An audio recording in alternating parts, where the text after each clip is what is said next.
Good morning বন্ধুরা, আমি উজ্জ্বল পালুজি আর একটা নতুন ভিডিওতে তোমাদের জানাই স্বাগত। আশা করি তোমরা দেখতে পাচ্ছ আমি কলকাতা স্টেশনের সামনে চলে এসেছি। তার প্রধান কারণ হচ্ছে আমি যাচ্ছি অযোধ্যাধাম জংশন। অযোধ্যা যাচ্ছি রামলালা দর্শন করতে। 1 বছর পর আমরা রামলালার দর্শন পাবো আশা করা যায়। তবে শুধু রামলালার দর্শন নয়, আমরা যাব কাশী বিশ্বনাথের দর্শন করতে এবং শেষ যেইটা মেইন আমাদের টপিক হচ্ছে মহাকুম্ভ স্নান। 144 বছর পর এই মহাকুম্ভ স্নান আমাদের ভাগ্যে হয়তো ছিল, আশা করা যায়। সেটা আমরা মহাকুম্ভ স্নানে আমরা যাচ্ছি। তো জার্নিটা এখান থেকে শুরু করছি। আমি একা নাই, আমাদের সাথে আরও 4-5 ভাই আছে। তো আস্তে আস্তে তোমাদের জার্নিটা শেয়ার করছি, চলো।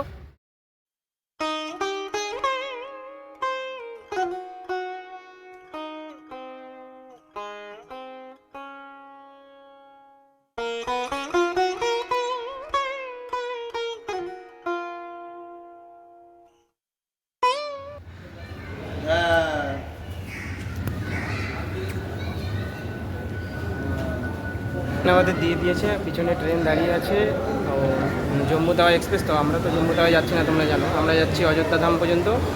এবার ট্রেনের যা ভাড়া উপরে আমি ডেসক্রিপশানে দিয়ে দেবো, দেখে নিও।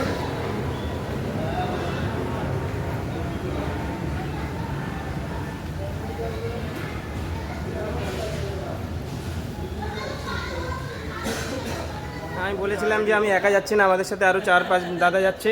এ হচ্ছে রিকি, এ হচ্ছে কালুদা, আর হচ্ছে কার্তিক, আর হচ্ছে পাপ্পুদা। তা আশা করা যায় আমাদের জার্নিটা খুব ভালো হবে। তো সঙ্গে থাকো আর দেখতে থাকো আমাদের পুরো জার্নিটা। হ্যাঁ, ট্রেন আমাদের ছেড়ে দিয়েছে, এইমাত্র ট্রেনটা ছাড়লো। দেখতে পাচ্ছ ট্রেনটা ছেড়ে দিয়েছে এখন।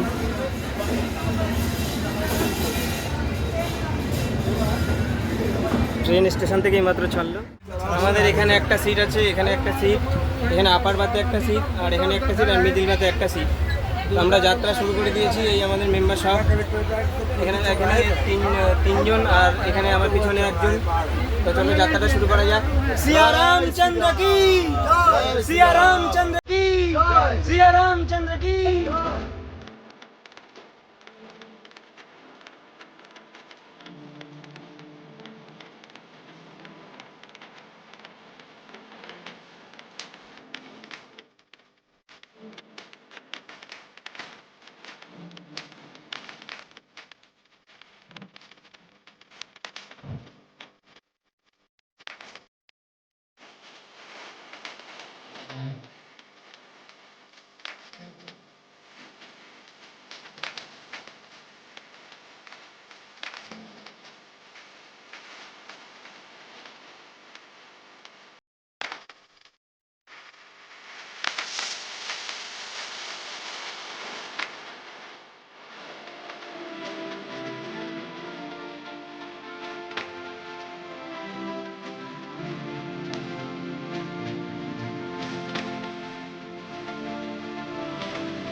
এখন খেয়ে দিয়ে নিচ্ছি, দেখা হচ্ছে কালকে সকালে।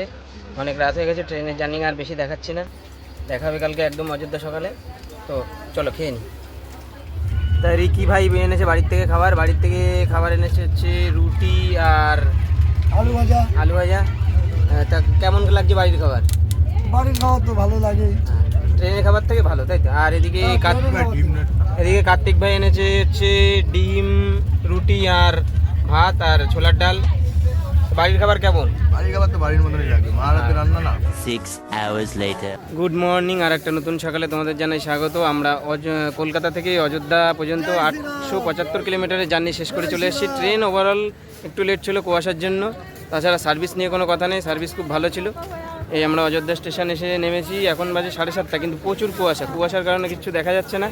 তো চলো আস্তে আস্তে সামনের দিকে যাই। এটা প্ল্যাটফর্ম না স্টেশন দেখে বোঝা যাবে না, মনে হচ্ছে যে একটা এয়ারপোর্টের মতো, এত সাজানো গোছানো পরিস্থিতি, খুবই ভালো অবস্থা। দেখতেই পাচ্ছ যে চারিদিকে কেমন পরিষ্কার পরিচ্ছন্ন।